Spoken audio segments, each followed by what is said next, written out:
मेरा नाम कविता है। मैं अपने मामा मामी के साथ गांव में रहती थी क्योंकि मेरे माता पिता इस दुनिया में नहीं थे। मैं जब छोटी थी तो मेरे माता पिता की मौत हो गई थी। मेरी नानी मुझे बहुत प्यार करती थी। मम्मी पापा के मरने के बाद वो मुझे अपने साथ अपने घर लेकर आई थी। लेकिन फिर एक दिन नानी भी इस दुनिया से चली गई और फिर मेरी जिंदगी के बुरे दिन शुरू हो गए, क्योंकि नानी ही तो मुझसे प्यार करती थी, मामी तो नहीं करती थी। मामी को तो मैं उनके घर में बोझ नजर आती थी। नानी के मरने के बाद मामी ने मुझसे घर के सारे काम करवाना शुरू कर दिए थे। उस समय मेरी उम्र 13 साल थी। जब नानी जिंदा थी तो वो अपनी सास के सामने अपनी नंद की बेटी से कोई काम नहीं करवाती थी। उन्हें इस बात का बहाना मिल गया था कि अब उन्हें इस घर में रोक टोक करने वाला कोई भी नहीं है, इसीलिए उन्होंने मुझे घर की नौकरानी बनाकर रख दिया था। मामा जी थोड़े बहुत ठीक थे, लेकिन वो हमेशा अपनी पत्नी के कहने में रहते थे। पहले तो वो अपनी माँ से डरते थे, मगर अब अपनी पत्नी से डरने लगे थे। मामी के 3 बेटे थे। धीरे धीरे मैं जवान हो रही थी और उनके 3 बेटे मुझसे छोटे थे। मामी अपने 3 बेटों के सारे काम मुझसे करवाती थी। यहाँ तक कि इस घर में किसी को भी कोई काम होता तो वो मैं ही किया करती थी। हाँ, उन लोगों का मुझ पर इतना एहसान जरूर था कि वो मुझे अपने बच्चों के साथ साथ स्कूल भेजा करते थे। मामी मुझ पर बहुत अत्याचार करती थी। मुझे पढ़ाई करने का ज्यादा मौका ही नहीं देती थी। मुझसे घर के सारे काम करवाती और मुझे छोटी छोटी बातों पर इतना डराती थी कि मुझसे उनकी बातें बर्दाश्त नहीं होती थी। मैं उनकी बातों से तंग आ गई थी। मेरी कुछ समझ नहीं आ रहा था कि मैं क्या करूं। मुझे अपने माता पिता बहुत याद आते थे और अपनी नानी की भी बहुत याद आती थी, क्योंकि जब वो जिंदा थी तब तक सब कुछ बिल्कुल ठीक चल रहा था। मेरी नानी ने कभी मुझे मेरे माता पिता की भी कमी महसूस नहीं होने दी थी। लेकिन जब से नानी इस दुनिया से गई थी, मैं बहुत उदास हो गई थी, बिल्कुल अकेली पड़ गई थी। मुझे कोई भी समझाने वाला नहीं था, कोई भी मेरी तरफ से बोलने वाला नहीं था। मामी का जो दिल चाहता मेरे साथ वो किया करती थी। मुझ पर हाथ उठाती, मुझे डांटती, मुझसे घर के सारे काम करवाती, ढेर सारे कपड़े धुलवाती और फिर भी मुझे खाने तक को कुछ नहीं देती थी। एक दिन मैं तंग आकर मामा मामी का घर छोड़कर घर से बाहर निकल आई थी, क्योंकि मुझ में ये सब कुछ बर्दाश्त करने की हिम्मत नहीं थी। पिछले 3 साल से मैं उनकी ये सारी हरकतें बर्दाश्त कर रही थी। मामा तो मामी को कुछ कहते ही नहीं थे और मामी थी कि अपने पति को हमेशा दबाकर रखती थी। वो अपने बच्चों को तो ताज़ी खाना खिलाती थी, जबकि मेरे लिए घर में रात का बचा हुआ बासी खाना उठाकर रख दिया करती थी। कभी कभी तो मैं सूखी रोटी पानी से खाया करती थी, जिसकी वजह से मेरा पेट खराब हो जाता था, मगर मैं कुछ नहीं कर सकती थी।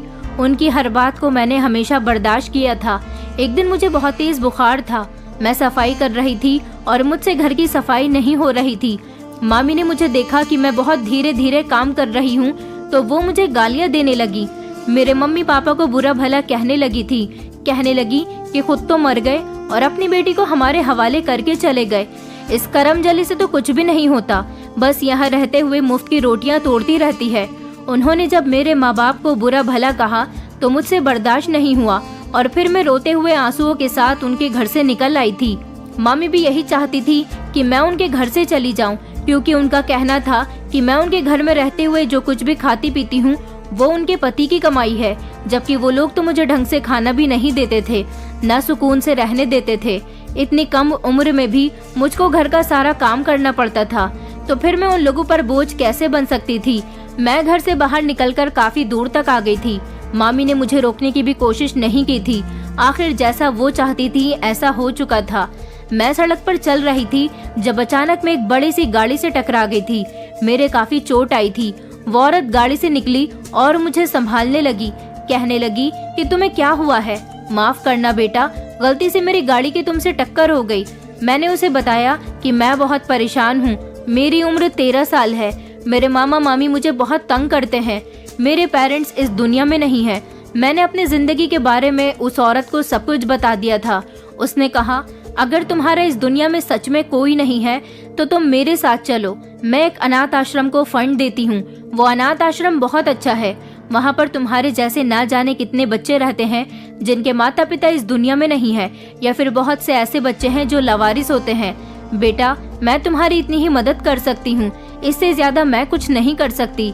मैंने कहा, अच्छा ठीक है आंटी, आप मुझे अनाथ आश्रम ही पहुँचा दो।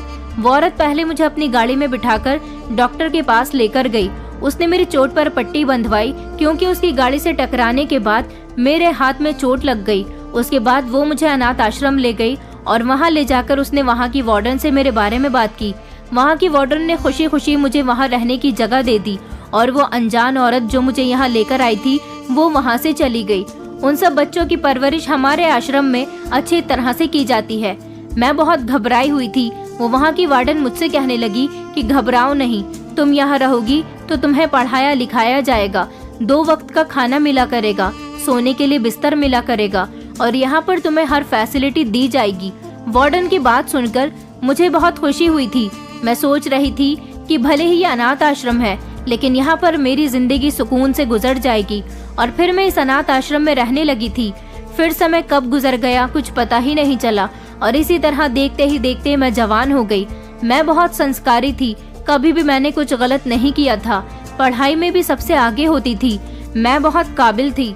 इसलिए स्कॉलरशिप की बेस पर सरकार मेरी पढ़ाई का खर्चा उठा रही थी। वार्डन बहुत अच्छी थी, उन्होंने शुरू से ही मेरा बहुत साथ दिया था। मैं 18 साल की हो गई थी। वार्डन मुझे हमेशा अपनी बेटी ही समझती थी और वो मेरी ही तरह वहाँ के बाकी बच्चों का भी बहुत ख्याल रखती थी। यहाँ रहने वाले लड़के लड़कियाँ जब पढ़ लिख कर किसी काबिल बन जाते तो वो यहाँ से निकलकर अपनी जिंदगी अपने हिसाब से जीने लग जाते हैं। अनाथ आश्रम में हमें बहुत सारी एक्टिविटीज भी सिखाई जाती थी। यहाँ पर पढ़ने के लिए अच्छी टीचर्स भी मौजूद थी जो हमें 5 घंटे पढ़ाया करती थी। ये एक तरह से हॉस्टल भी था जहाँ पर हम रहते भी थे और हमें पढ़ना भी सिखाया जाता था। यहाँ पर हमारे खेलने के लिए भी 1 घंटा रखा हुआ था जिसमें हम अपनी मनपसंद के गेम्स खेल सकते थे। यहाँ पर रहकर मेरी जिंदगी बहुत अच्छी गुजर रही थी। कहते हैं कि अनाथ आश्रम में हर फैसिलिटी नहीं होती जो कि हर बच्चे को अपने माता पिता के साथ उनके घर में मिलती है, लेकिन मैं ये कहूँगी कि बहुत से ऐसे अनाथ आश्रम हैं जहाँ पर दुनिया की हर सहूलत मौजूद होती है, जहाँ पर उन्हें बिल्कुल अपने घर जैसा प्यार भी मिलता है। अगर कुछ नहीं होता तो वहाँ पर सिर्फ बच्चों के साथ उनके माता पिता का साथ नहीं होता। मुझे भी अनाथ आश्रम आने के बाद हर तरह की फैसिलिटी मौजूद थी। अगर कुछ नहीं था तो बस मेरे साथ मेरे माता पिता नहीं थे। ये एक ऐसी कमी थी जो कि जिंदगी में कोई भी पूरी नहीं कर सकता था। मैं बहुत खुश रहती थी, लेकिन मुझे कभी कभी अपनी नानी और अपने मम्मी पापा की बहुत याद आती थी और फिर उनको याद करके मेरी आंखें भीग जाती थी। मेरे मामा मामी को तो मैं भूल चुकी थी, उन लोगों ने मेरे साथ कभी भी अच्छा सलूक नहीं किया था। मैं भगवान से रो रो कर प्रार्थना करती थी, कहती थी कि अगर आज मेरे माता पिता भी जिंदा होते तो मैं उनके साथ खुशी खुशी रह रही होती। मुझे अपना घर बहुत याद आता था। मैं रात को अपने बिस्तर पर लेटने के बाद घंटों उनके बारे में सोचती रहती थी और खुद से ही बातें करती रहती थी। मेरे इन हालात में वार्डन ने मेरा बहुत साथ दिया था। वो मेरी आंखों में आंसू नहीं देख सकती थी। उनकी अब उम्र ज्यादा हो गई थी और इस अनाथ आश्रम के मालिक मालकिन भी यहाँ पर रहने वाले बच्चों से बहुत प्यार करते थे और लगाव रखते थे। जो औरत मुझे यहाँ छोड़कर गई थी वो कभी कभी यहाँ पर आती तो मैं उससे मुलाकात जरूर करती थी, लेकिन फिर एक दिन उसका आना जाना बंद हो गया। पता चला कि वो किसी बड़ी बीमारी का शिकार होने के बाद इस दुनिया से जा चुकी है। भगवान उस औरत को स्वर्ग में जगह दे, क्योंकि वो ही थी जो मुझ पर रहम खाकर मुझे यहाँ छोड़ गई थी। कई साल इसी तरह से गुजर गए थे। मेरी उम्र 18 साल हुई और मैं इंटर कंप्लीट कर चुकी थी। उसके बाद मेरे साथ कुछ ऐसा हुआ जिसको मैं आज भी याद करती हूँ तो मेरे रोंगटे खड़े हो जाते हैं। मैं यहाँ पर वार्डन की चहीती थी, इसलिए मुझे कभी भी किसी तरह की रोक टोक नहीं थी। अब यही मेरी फैमिली थी। मैंने सोचा था कि मैं अब जवान हो गई हूँ, शुरू से ही इस अनाथ आश्रम में रह रही हूँ, इसलिए अब जो यहाँ पर बच्चे आते हैं मैं उनकी सेवा करूँगी, क्योंकि मेरी भी सेवा यहाँ पर हमेशा अच्छे से की गई थी।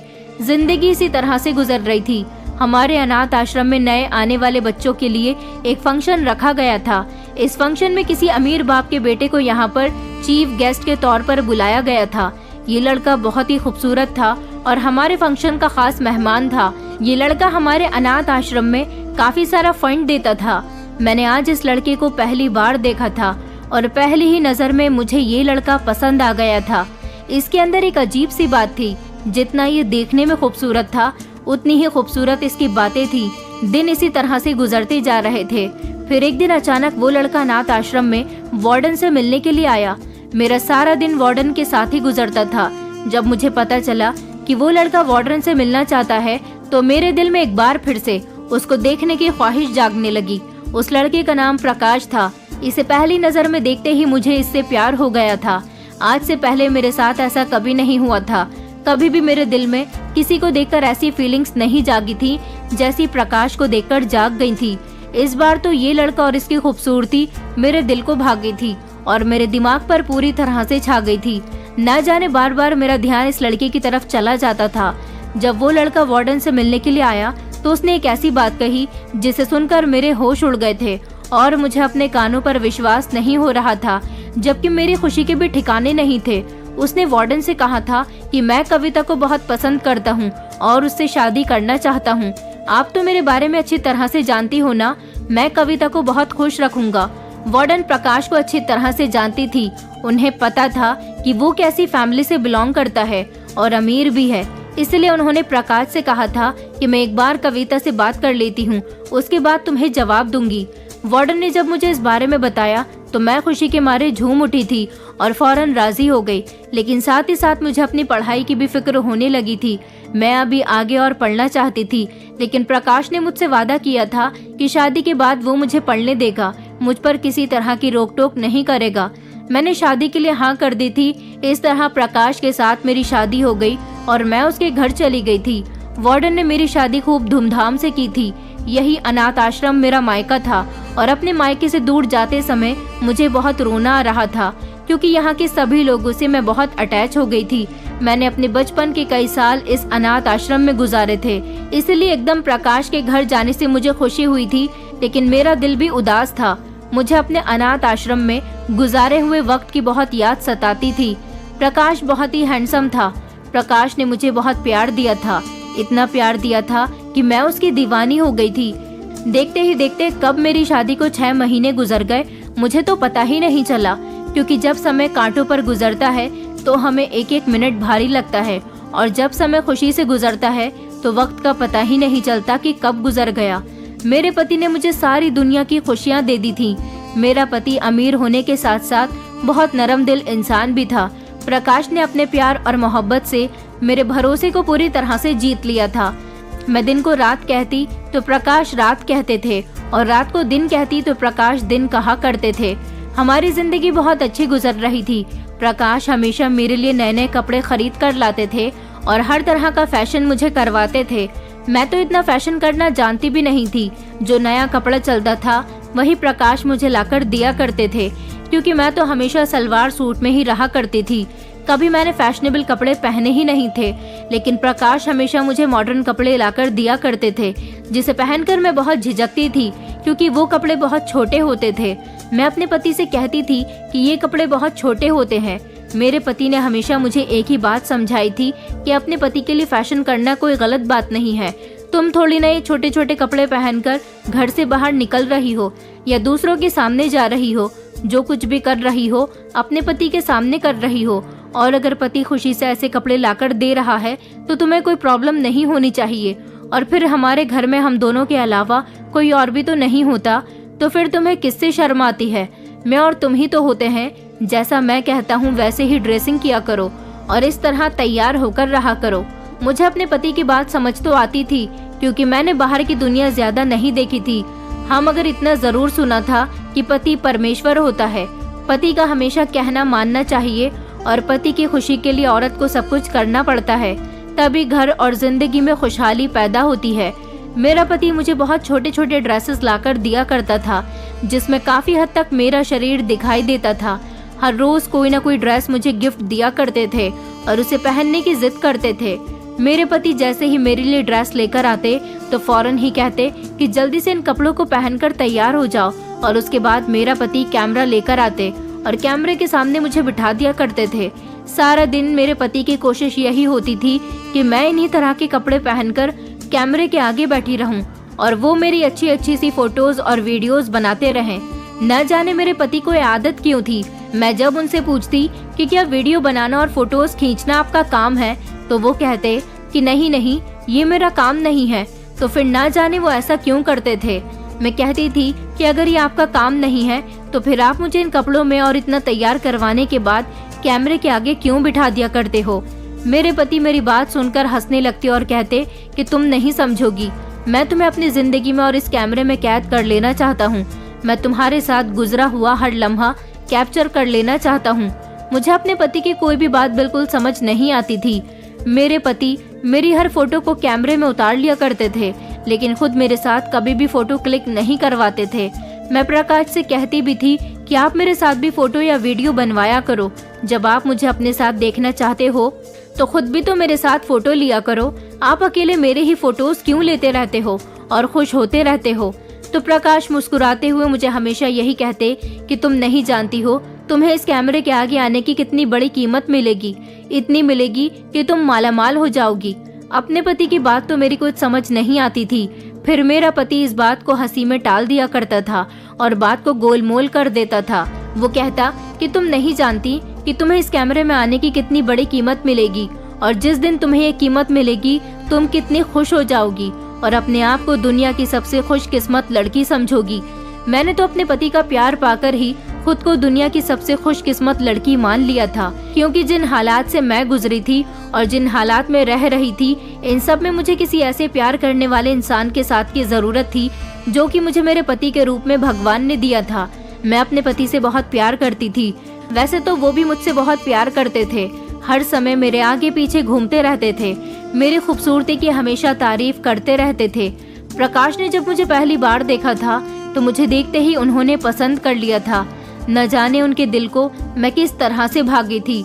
हमेशा मुझे यही कहते रहते थे कि तुम मुझे उस सिंपल से अंदाज में भी इतनी ही खूबसूरत लगती थी जितनी कि अब इन कपड़ों को पहनने के बाद लगती हो। मेरा दिल उस समय ही तुम पर मर मिटा था और मैंने दिल में ठान लिया था कि शादी करूंगा तो सिर्फ कविता से ही करूंगा, नहीं तो किसी से भी नहीं करूंगा। प्रकाश के साथ जिंदगी गुजारते हुए मुझे किसी भी बात की कोई फिक्र नहीं थी। दुनिया की हर चीज प्रकाश ने मुझे घर में ही लाकर दी थी और दुनिया की हर फैसिलिटी उन्होंने मेरे लिए घर में मौजूद करवा दी थी। मुझे और क्या चाहिए था? और प्यार तो हमेशा मेरे पति मुझ पर न्योछावर करते ही रहते थे, लेकिन बस मुझे एक बात बहुत तंग करती थी और सोचने पर मजबूर कर देती थी कि प्रकाश मुझे हर समय कैमरे के आगे ही क्यों रखते हैं। जब भी मैं कहती हूँ कि आप भी मेरे साथ आकर फोटो खिंचवा लो तो हमेशा बात को घुमा दिया करते थे या फिर भारी रकम वाली बात कहकर टाल दिया करते थे। मुझे पैसे से कोई लेना देना नहीं था, मेरे पास तो भगवान का दिया सब कुछ था। अगर मेरे पति के पास इतना पैसा नहीं भी होता तब भी मैं अपने पति से बहुत प्यार करती। मुझे अपने पति से किसी तरह की कोई शिकायत नहीं थी, सिर्फ एक ही चीज थी जो मुझे अंदर ही अंदर परेशान करती रहती थी। फिर इस सोच को अपने दिमाग से निकालकर इग्नोर कर देती थी। प्रकाश मुझे कभी कभी अनाथ आश्रम भी लेकर जाया करते थे। अनाथ आश्रम जाने के बाद मैं वहाँ पर अपने पुराने साथियों से मिलती तो मुझे बहुत खुशी होती थी। हमेशा अनाथ आश्रम जाने के बाद वहाँ की मालकिन और वार्डन मुझसे यही पूछती थी कि तुम्हें प्रकाश से कोई तकलीफ तो नहीं है। मैं कहती थी कि नहीं, प्रकाश तो मुझसे बहुत प्यार करते हैं, मेरा ख्याल भी बहुत रखते हैं। और फिर वो प्रकाश से भी यही पूछती थी कि तुम्हें कविता कभी तंग तो नहीं करती? तो प्रकाश खुश होकर मेरी बहुत तारीफ करते थे। प्रकाश हमेशा मुझे बताया करते थे कि उन्होंने भी अपनी जिंदगी अपने माता पिता के बिना ही गुजारी है, इसलिए मुझे भी तुम जैसी ही लड़की के साथ की जरूरत थी। एक रात में सोई हुई थी कि प्रकाश अचानक से कमरे के अंदर दाखिल हुए। प्रकाश के हाथ में एक बैग था जिसमें बहुत ज्यादा शॉपिंग की हुई चीजें रखी हुई थी। प्रकाश ने आकर मुझे सोते हुए देखा तो उठाया और कहने लगे कि देखो, आज मैं तुम्हारे लिए पूरा शॉपिंग मॉल ही खरीद कर लेकर आया हूँ। आज की शूटिंग मुझे बहुत ही फर्स्ट क्लास चाहिए। मुझे अपने पति की ये बात परेशानी में डाल देती थी। मैं हमेशा अपने पति से यही कहती थी कि आप हमेशा मुझे शूटिंग करके तंग क्यों करते रहते हो? मैं क्या कोई फिल्म की हीरोइन हूँ या फिर कोई मॉडल हूँ जो आपके साथ हमेशा शूटिंग करती रहूं? क्या आप मेरे ऊपर कोई फिल्म बना रहे हो और शूटिंग के लिए तो आप हमेशा पागल रहते हो? मैंने अपने पति से कहा कि अभी मुझे बहुत नींद आ रही है, मैं आपको ये कपड़े सुबह पहनकर दिखा दूंगी, लेकिन मेरे पति ने तो जिद ही कर ली थी। कहने लगे कि अभी उठो और मुझे जल्दी से ये कपड़े पहनकर दिखाओ कि तुम इसमें कितनी सुंदर लग रही हो। मुझे अभी और इसी समय तुम्हारा शूट करना है। मुझे अपने पति का ये पागलपन बहुत परेशान कर देता था। मैंने एक से दूसरी बार जब अपने पति को तैयार होने से साफ इनकार कर दिया तो अपने पति का बदलता हुआ रूप देखकर मेरे पैरों तले से जमीन निकल गई थी। अचानक मेरे पति को बहुत गुस्सा आ गया। न जाने वो ऐसे रिएक्ट क्यों कर रहे थे। गुस्सा करते हुए मुझसे कहने लगे कि मैं जैसा कहता हूँ वैसा ही करो। जब उन्होंने देखा कि मैं उनके ऐसे बिहेवियर से डर गई हूँ तो उन्होंने अचानक मुझसे प्यार से बात करना शुरू कर दिया। मुझे प्यार से तैयार होने के लिए कहने लगे। प्रकाश का इस तरह गुस्से में बात करना आज मुझे चौंका गया था, क्योंकि वो तो हमेशा ही मुझसे प्यार से बात करते थे। ऐसा इसलिए था क्योंकि मैं हमेशा उनके एक बार के ही कहने पर ही तैयार हो जाया करती थी। आज मैं उनसे तैयार होने के लिए मना कर रही थी, तो शायद उन्होंने इसलिए मेरे साथ ऐसा बिहेवियर कर दिया हो। फिलहाल मैं बहुत डर गई थी और डर के मारे फौरन से पहले उठकर तैयार हो गई। मेरे दिल में अब अपने पति की तरफ से डर बैठ गया था। मैं प्रकाश से अब पहले की तरह खुलकर बात भी नहीं करती थी। न जाने मुझे ऐसा क्यों लगता था कि प्रकाश के अंदर कोई न कोई परेशानी जरूर चल रही है। कोई तो ऐसी बात है जिसको लेकर प्रकाश हमेशा परेशान रहते हैं और मुझसे कई बार उलझ भी जाते हैं। ये ऐसी बातें थी जिनको मैं ज्यादा देर तक इग्नोर भी नहीं कर सकती थी, और बताती भी तो किसको बताती। मेरा था ही कौन इस दुनिया में। कोई होता तो मेरे पीछे आता और मेरा हालचाल पूछता। अनाथ आश्रम भी मैं खुद ही जाती थी, तो तभी वहाँ के लोगों से बात हो जाती थी। तब भी प्रकाश मुझे अकेला नहीं छोड़ते थे। जैसे ही मैं बाथरूम से तैयार होकर बाहर निकली तो मेरे पति मुझे प्यार करते हुए बेड पर बिठाने लगे और साथ ही मेरे बाल खोलकर सेट करने लगे। ऐसा लग रहा था जैसे किसी फिल्म की शूटिंग करवाने के लिए मुझे तैयार कर रहे हैं। मैं बहुत डरी हुई थी। मेरे पति ने मेरे बाल खोले और मुझे तैयार करके कैमरे के आगे बिठा दिया। मैं घबराई हुई कैमरे के आगे घंटों बैठी रही और प्रकाश तरह तरह के एंगल से मेरी फोटो शूट करते रहे। फिर उसके थोड़ी देर के बाद मेरे पति ने अपना कैमरा उठाया और घर में एक कमरा ऐसा था जहां पर प्रकाश की फोटोग्राफी का सारा सामान पड़ा हुआ था, जहां प्रकाश फोटोशूट करने के बाद फोटोज और वीडियो की एडिटिंग करता था और उन्हें डेवलप करता था और मूवीज भी बनाता था। उस कमरे में मेरा जाना मना था। प्रकाश ने मुझे शादी की रात ही कह दिया था कि तुम्हें इस कमरे में बिल्कुल भी नहीं जाना है, ये मेरा पर्सनल कमरा है। मैं कभी सफाई करने के लिए वहाँ जाने को कहती थी तो मेरे पति कहते थे कि मैं वहाँ की सफाई खुद ही कर लूँगा, तुम्हें गलती से भी वहाँ जाने की ज़रूरत नहीं है। वहाँ पर मेरा बहुत सामान बिखरा पड़ा है, अगर मेरी कोई भी चीज़ इधर से उधर हो गई तो बहुत प्रॉब्लम हो जाएगी। मैं यही सब कुछ सोचकर इस कमरे में कभी नहीं गई थी कि मेरा पति का ज़रूरी सामान वहाँ पर पड़ा हुआ है और फिर उन्होंने मुझसे मना भी कर दिया है वहाँ जाने के लिए, तो फिर मुझे क्या ज़रूरत पड़ी है कि मैं वहाँ जाऊँ। इसलिए मैंने भी वहाँ पर जाना ठीक नहीं समझा था। लेकिन अब प्रकाश की हरकतें मुझे कुछ ठीक नहीं लगती थी। अब मेरा मन करता था कि मैं जाकर वो कमरा चेक करूं, आखिर उसमें ऐसा भी क्या है और मेरा पति मेरी फोटोज को लेकर इस कदर पागलपन क्यों दिखाता है। मैं दिन भर यही सोचती रहती थी कि कैसे उस कमरे की चाबी अपने पति से ली जाए और कैसे कमरे के अंदर चेक किया जाए, क्योंकि अब मुझे अपने पति पर शक होने लगा था। मैं प्रकाश की हरकतें देखती तो मुझे कुछ उसकी हरकतें अजीब अजीब से लगने लगती थी, लेकिन मैं मजबूर थी। मैं कुछ भी नहीं कर सकती थी, सिर्फ सब कुछ अपने इधर उधर होता हुआ देख सकती थी। मेरे पति के पास हमेशा उनकी जेब में बंदूक रखी हुई होती थी। मैं पूछती कि आप अपने साथ क्यों रखते हो, तो वो कहते थे कि मैंने ये अपनी सेफ्टी के लिए रखी हुई है। मैं अकेला ही इतनी प्रॉपर्टी का मालिक हूँ, ऐसे लोगों के बहुत सारे दुश्मन होते हैं और फिर जब हमें पता है कि हमारे इधर उधर हमारे दुश्मन हैं तो हमें अपनी सेफ्टी खुद ही करनी होती है। लेकिन अब मैं काफी दिनों से देख रही थी कि मेरे पति जब भी मुझसे तैयार होने के लिए कहते तो वो अपनी बंदूक मेरे सामने जरूर रख दिया करते थे, जिसे देखकर मेरा दिल दहल जाता था और डर की वजह से मैं आगे से अपने पति से कोई सवाल ही नहीं कर पाती थी। मेरी इसी खामोशी का फायदा प्रकाश आसानी से उठा रहे थे। सब इसी तरह से चल रहा था। पहले तो मुझे लगता था कि मैं दुनिया की सबसे खुशकिस्मत लड़की हूँ जिसे प्रकाश जैसा हस्बैंड मिला, लेकिन अब धीरे धीरे समय गुजरने के साथ साथ मुझे ऐसा लगने लगा था जैसे मेरे लिए ये कोई जेल है। इससे कहीं ज्यादा फ्रीडम तो मुझे अनाथ आश्रम में मिली हुई थी। अब मुझे ये घर जेल लगने लगा था और मैं एक ऐसी कैदी थी जो ना तो अपनी बात किसी से कर सकती थी और ना ही किसी से कोई शिकायत कर सकती थी। घर में तो मेरा सब कुछ मेरा पति ही था। अगले दिन जब मेरा पति सोकर उठा तो वो मुझसे कहने लगा कि आज मेरे कुछ फ्रेंड्स खाने पर आ रहे हैं, इसलिए रात का खाना बनाकर तैयार कर लेना। आज से पहले तो मेरे पति का कभी कोई भी दोस्त घर पर नहीं आया था। मैं बहुत ज्यादा हैरान हो गई थी। प्रकाश मुझे देखकर मुस्कुराने लगे और मुझसे कहने लगे कि आज तो तुम्हारी लॉटरी निकलने वाली है, आज तो तुम्हारे बड़े ही खास दाम मिलने वाले हैं। मैं अपने पति की बात सुनकर परेशान हो गई थी कि वो क्या कह रहे हैं और मेरा चेहरा देखते हुए वो कहने लगे कि मजाक कर रहा हूँ, बस तुम तो हर बात पर सीरियस हो जाती हो।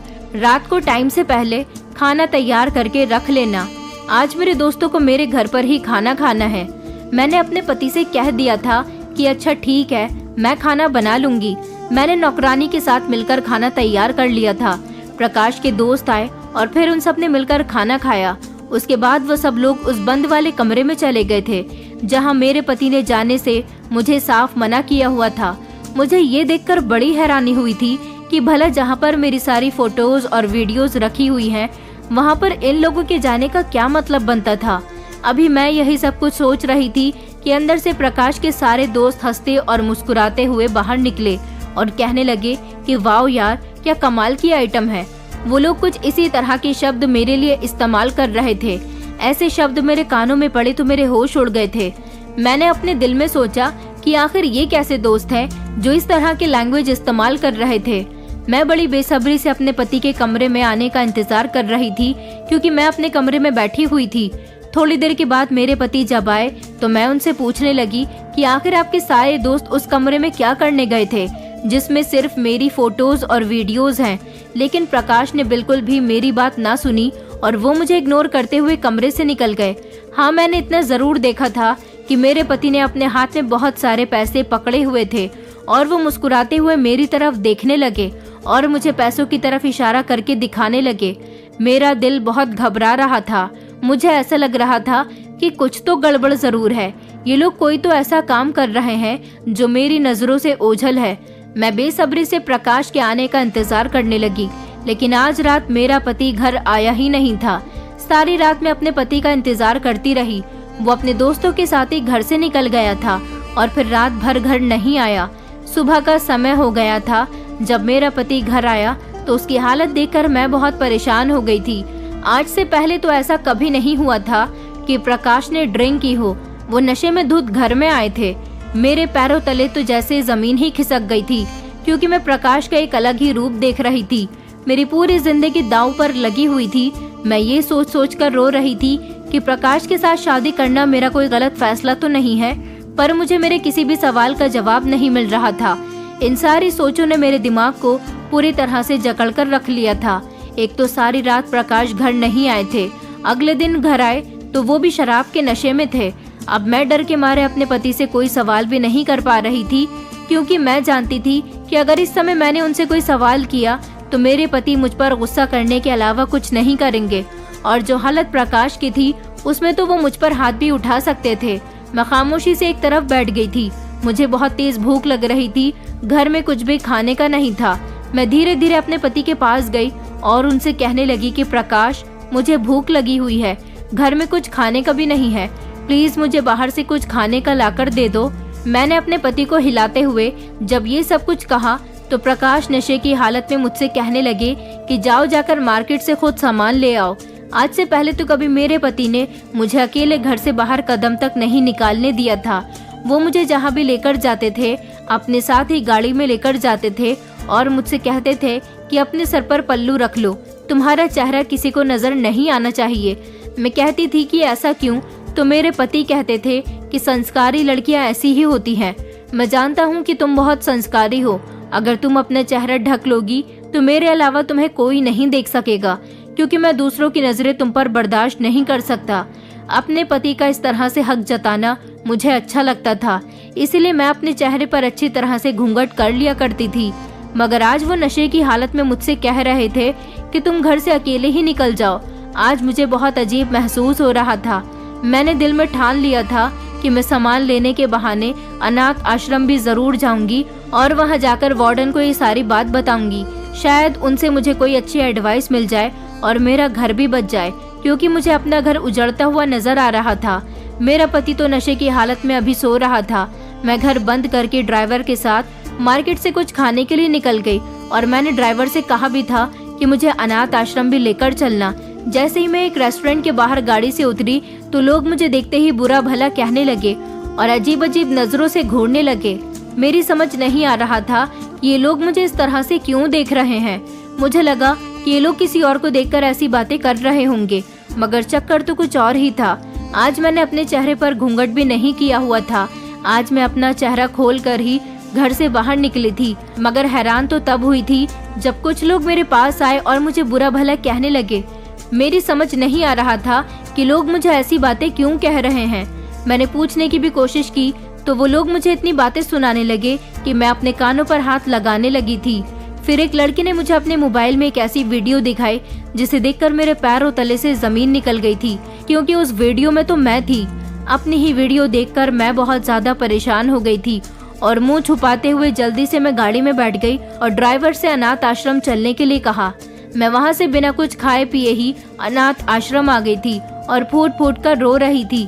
जैसे ही मैं अनाथ आश्रम आई, मैं वार्डन के गले लगकर बहुत रोई थी। वार्डन मुझे देखकर परेशान हो गई और मेरे रोने की वजह पूछने लगी। मेरी कुछ समझ नहीं आ रहा था कि मैं उनको क्या बताऊं। प्रकाश जो मेरे लिए कपड़े लाता था वो बहुत ही छोटे छोटे कपड़े होते थे। मैं जब भी इतने छोटे कपड़े पहनने से उसे मना कर देती तो वो मुझसे लड़ने झगड़ने लगता था। आज मुझे इस सारे मामले की समझ आ रही थी, लेकिन मैं अपनी जबान से कुछ भी बयान नहीं कर पा रही थी कि मैं कैसे इस हकीकत को बताऊं। वो बहुत ही गंदी वीडियो थी जो मैंने देखी थी। यही वजह थी कि प्रकाश कैमरे के आगे मेरे साथ खड़ा नहीं होता था। मुझे अपने कपड़े देखकर बहुत अजीब अजीब महसूस हो रहा था। हालांकि इस समय तो मैंने सूट पहना हुआ था। मेरी आंखों से आंसू लगातार बह रहे थे, क्योंकि आज तक मैंने अपना चेहरा किसी को नहीं दिखाया था और आज सारे जमाने ने मेरे साथ इतना बड़ा अत्याचार कर दिया था। मुझे कुछ समझ नहीं आ रहा था कि अब मैं क्या करूं। मैं वार्डन के गले लगकर लगातार रोए चली जा रही थी। मैंने वार्डन को सब कुछ बता दिया था। वो भी मेरी बातें सुनकर परेशान होने लगी। मुझे तकलीफ सिर्फ इस बात की थी कि मेरी इज्जत खराब हो गई थी। जो लोग हमेशा मेरे संस्कारी होने की तारीफ किया करते थे, वो सब मुझे आज गालियां दे रहे थे और इस सब का जिम्मेदार कोई और नहीं, सिर्फ और सिर्फ मेरा पति था। मैंने दिल में ठान लिया था कि मैं अब अपने पति के घर नहीं जाऊंगी और उसकी ऐसी हरकत करने से मैं उसे कभी माफ नहीं करूंगी। मैंने वार्डन के साथ मिलकर एक प्लान बनाया और उस प्लान के मुताबिक मैं चुपचाप घर वापस चली गई थी। और जब मैं घर गई तो मेरा पति नशे की हालत में ही था। मैंने प्रकाश पर किसी भी तरह की कोई बात जाहिर नहीं होने दी थी। वो ये बात नहीं जानता था कि मुझे सारी सच्चाई पता चल गई है। मैं नहीं चाहती थी कि उसे मुझ पर शक होने लगे। प्रकाश जब होश में आया तो मुझे अपने पास देखकर बहुत खुश हुआ था। मैं ना चाहते हुए भी अपने पति के साथ बिल्कुल सही तरीके से रिएक्ट कर रही थी। मैंने रात के बारे में प्रकाश से कोई बात नहीं की थी, लेकिन प्रकाश पर मुझे बहुत गुस्सा आ रहा था। आज जब दोबारा से प्रकाश नशे की हालत में घर आया तो मैंने बहुत अच्छे तरीके से स्टाम्प पेपर पर प्रकाश के साइन ले लिए थे। स्टाम्प पेपर पर मैंने प्रकाश की सारी प्रॉपर्टी अपने नाम करवा ली थी, क्योंकि मैं नहीं चाहती थी कि प्रकाश इस जायदाद के बलबूते पर किसी और की जिंदगी बर्बाद करे। और उसके बाद मैंने पुलिस में कंप्लेंट दर्ज करवा दी थी। जो कुछ प्रकाश ने मेरे साथ किया था वो सब कुछ मैंने पुलिस में जाकर बयान दे दिया था। मैं और मेरी वार्डन मेरे साथ पुलिस स्टेशन में बयान देने गई थी। पुलिस घर आई तो वो बंद कमरा, जिसमें मुझे कभी भी मेरे पति ने जाने नहीं दिया था, जब उस कमरे का ताला तोड़ा गया तो अंदर की हालत देखकर मैं दंग रह गई थी, क्योंकि वहाँ पर मेरी गंदी वीडियोस और फोटोज पड़े हुए थे। मेरे अलावा और भी कई लड़कियां थीं जिनकी वीडियो और फोटोज वहाँ पर थी। मैं ये सब देखकर चिल्लाने लगी थी। प्रकाश ने मुझे बहुत ही अजीब तरीके से तोड़कर रख दिया था। मेरी इज्जत को नीलाम कर दिया था। मैं खुद से नजरें नहीं मिला पा रही थी। मैंने प्रकाश को अपने पति की शक्ल में चुना था, मगर उसने मेरे साथ बहुत गलत किया। पुलिस ने प्रकाश को नशे की हालत में ही अरेस्ट कर लिया था और मेरे बयान पर प्रकाश को सख्त से सख्त सजा सुनाई गई थी। मैंने जज साहब से कहा था कि इसको ऐसी सजा देना कि ये सारी जिंदगी फिर किसी लड़की के साथ ऐसा ना कर सके। प्रकाश ने मेरी सारी अच्छाइयों को मिट्टी में मिलाकर रख दिया था। मैंने भगवान से अपनी उन गलतियों की भी माफी मांगी थी जो मैंने जानबूझकर नहीं की थी, लेकिन मैंने प्रकाश को उसके अंजाम तक पहुंचाने में कोई कमी नहीं छोड़ी थी। अब मैं अनाथ आश्रम में वार्डन के साथ ही जिंदगी गुजार रही हूँ और मैं यहाँ की लड़कियों को हमेशा उन्हें अपनी हिफाजत करना सिखाती हूँ और लड़कों से कहती हूँ कि हमेशा लड़कियों की इज्जत करना सीखो, क्योंकि लड़कों को लड़कियों की इज्जत करनी आनी चाहिए। जबकि अगर लड़कियों का सामना कभी प्रकाश जैसे लोगों से हो जाए तो वो अपनी हिफाजत खुद कर सके। आज भी जब मैं अपनी बीती हुई जिंदगी के बारे में सोचती हूँ तो मेरे रोंगटे खड़े हो जाते हैं। मैं भगवान से हर समय प्रार्थना करती हूँ कि भगवान सबकी बेटियों के भाग्य अच्छे करे और उनसे उनके माँ बाप का साया कभी न छीने।